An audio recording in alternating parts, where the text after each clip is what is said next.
Hello dear son, welcome to my YouTube channel. My name is Firdaus Sahil. I have many years experience with different softwares and tools. In this video with Affinity, we are going to learn this transform objects separately. So we need some objects, so I'm going to draw some shapes.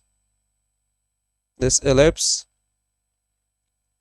as and rectangle. I'm going to get my move tool and select the objects in the artboard. In the layers panel, you can see two object is selected.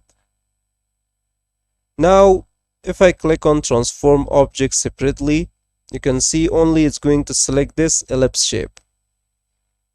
But if I click here again, so it's going to select the ellipse, along with that is going to select this rectangle as well, which I can use to resize them.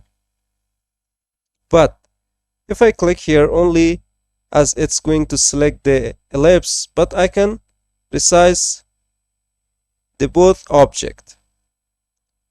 So this is how we can use this transform object separately with Affinity. So hope you guys enjoyed this tutorial and learned, and if you have any question, please let me know in the comment box of this video. And if you found this video helpful, don't forget to like, share, and also subscribe to the channel. So see you guys in the next video.